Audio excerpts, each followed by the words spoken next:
दोस्तों किसी भी कंट्री के अंदर एक टाइम ऐसा आता है जब उसको अपने इंटरनल डिसीजन खुद के हिसाब से लेने चाहिए। आज इंडिया के लिए वही टाइम। क्या प्रॉब्लम है?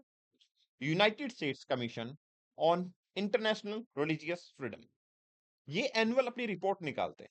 उस रिपोर्ट में बताते हैं कि किस कंट्री के अंदर कितनी रिलीजियस फ्रीडम है। अब हैरानी की बात यह है कि इन्होंने इंडिया के ऊपर उंगली उठाई है। आप स्क्रीन पे देख पा रहे हो, इंडियन गवर्नमेंट ने इसकी एक्सप्लेनेशन भी दी है। लेकिन मैं इनका दोगलापन यहां पे आपको दिखाता हूं। मैं दिखाता हूं कैसे यूएस खुद रिलीजियस टॉलरेंट नहीं है, रेसिज्म को प्रमोट करता है, उसके बावजूद इंडिया या अदर नेशंस के टुवर्ड्स उंगलियां उठाता है। चलिए थोड़ा एनालाइज करते हैं। देखिए यहां पे इन्होंने बोला है कि हम कंट्रीज जो कि रिकमेंडेड हैं, जहां पे पर्टिकुलर कंसर्न है, वहां इंडिया का नंबर आता है यहां पे। यू कैन सी कि कहीं ना कहीं ये चाहते हैं कि इंडिया को एक ऐसी लिस्ट में डाला जाए जहां पे कंसर्न पॉइंट है इंडिया के ऊपर। अब सवाल ये है कि इस रिपोर्ट के अंदर गलतियां क्या हैं। मैं क्यों कह रहा हूं कि ये रिपोर्ट कहीं ना कहीं टिल्टेड बायस्ड नजर आ रही है। आप ये पहला मैप देख पा रहे हो।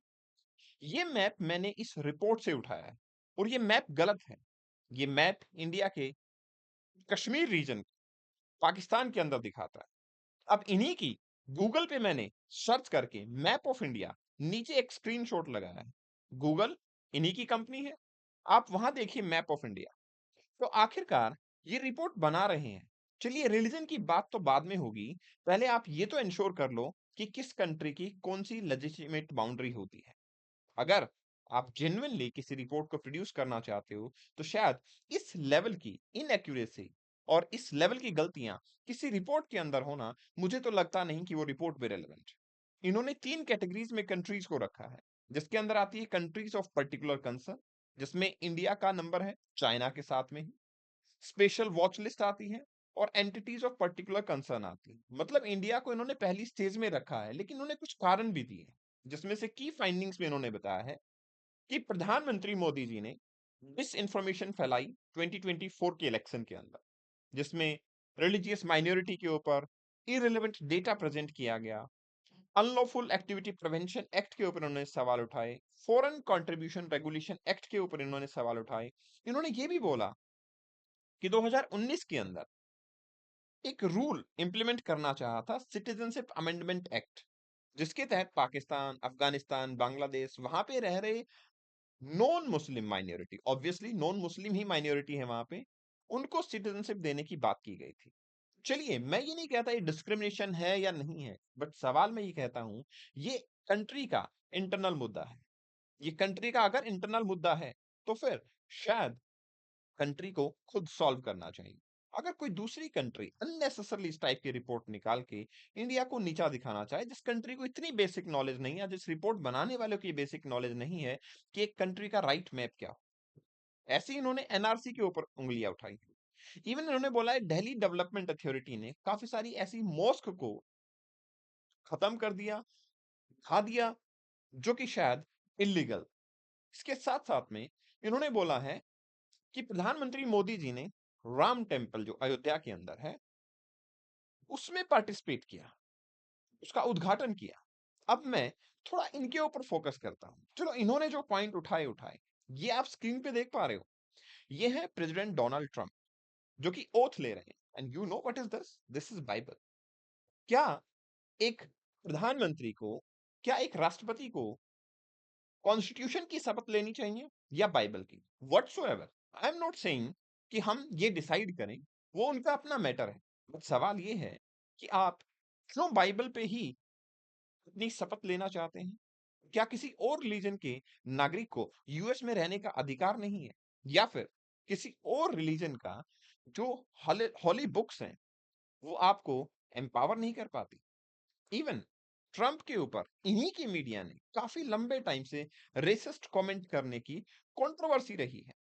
आप देख सकते हैं यहाँ पे ट्रंप ने एक बार तो जो ब्लैक एप्लीकेंट्स थे उनको टेनेंट के तौर पे रखने के लिए भी मना कर दिया था। और ये सिर्फ 1973 की बात थी, बट यहां तक सीमित नहीं है। 1991 के अंदर ट्रंप एक कैसीनो में होते हैं और वहां कैसीनो में ये कमेंट देते हैं, the black guy counting my money, I hate it. एक काला लड़का वो मेरे पैसे गिनेगा, ये मुझे बिल्कुल भी पसंद नहीं है, मैं इससे बिल्कुल नफरत करता हूं। 2010 का एक कमेंट सामने आता है जिनमें ग्राउंड जीरो मॉस्क, एक मॉस्क बनाया जा रहा था, और उस मॉस्क के बनने के लिए ट्रंप ने अपोज किया, और अपोज करते हुए कहा, well, somebody blowing us up, somebody blowing up buildings, and somebody is doing lot of bad stuff। मतलब इनको प्रॉब्लम थी कि अगर मॉस्क बन रहा है, तो ये कहना चाहते थे कि हमारे ऊपर जो अटैक हुए हैं वो अटैक भी उसी रिलीजन ने करवाए। तो मतलब पूरी कौम ही खराब हो गई है इनके अकॉर्डिंग। और आज ये इंडिया के रेसिज्म के बारे में बात करते हैं। 2011 की बात करता हूं मैं। इन्होंने अपने ही प्रेसिडेंट के ऊपर सवाल उठा दिए। ट्रंप ने सवाल उठाया, कंट्री के जो फर्स्ट ब्लैक प्रेसिडेंट थे, बराक ओबामा, उन्होंने बोला कि he was not born in USA. इन्होंने बोला कि हम इन्वेस्टिगेशन भेजेंगे हवाई आइलैंड पे, शायद ओबामा का बर्थ वहां हुआ है और हमें वहां से कुछ सर्टिफिकेट भी मिल पाए। लेटर ऑन ओबामा ने खुद मीडिया में आके अपनी सफाई देने के लिए कुछ सर्टिफिकेट प्रेजेंट किए, अपना बर्थ सर्टिफिकेट प्रेजेंट किया। तो आप सोच सकते हो इस लेवल का डिस्क्रिमिनेशन इनके लीडर्स के मन में है। अब सिर्फ डिस्क्रिमिनेशन की बात नहीं है।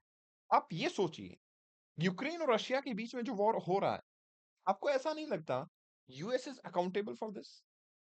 क्या आपको ऐसा लगता है कि यूक्रेन अकेला इस वॉर को इतनी एक्सट्रीम लेवल पर ले जा पाता?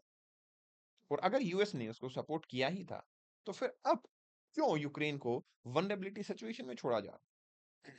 नेक्स्ट इंपॉर्टेंट थिंग, अगर आपके पास रिलीजियस टॉलरेंस है, उससे पहले आपके पास ह्यूमैनिटेरियन टॉलरेंस होना चाहिए। और ह्यूमैनिटेरियन टॉलरेंस की जहां तक बात आती है, तो फिर शायद इजराइल के अंदर और पैलेस्टीन के अंदर जो वॉर चल रहा है, वो सबसे पहले सॉल्व होना चाहिए।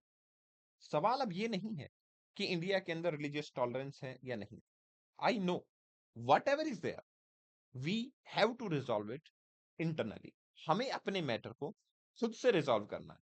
अगर इस तरीके से इंडियन मीडिया वहां से सवाल उठाना शुरू करे, तो क्या यूएस भी उसका रिप्लाई देना पसंद करेगा? दैट्स व्हाई आई विश कि whatever is happening in India, if it is wrong, it should be stopped, but it should be stopped by us, by you and by me. Others interference shouldn't be allowed in India. तभी हम अपनी country को unite कर पाएंगे। Otherwise genuine concern is कि ये लोग हमारी प्रॉब्लम को सॉल्व नहीं करना चाहते। ये लोग हमारे अंदर इंटरनल कॉन्फ्लिक्ट लाना चाहते हैं। ये लोग चाहते हैं कि इंटरनल कॉन्फ्लिक्ट आए, यहाँ के लोग डिवाइड हों, और शायद इंडिया जिस सुपरमेसी की तरफ जाना चाहता है, वो उस सुपरमेसी की तरफ ना जाता है। आपका क्या विचार है? अपने विचार को कमेंट सेक्शन में जरूर शेयर करें। Thank you very much and best wishes.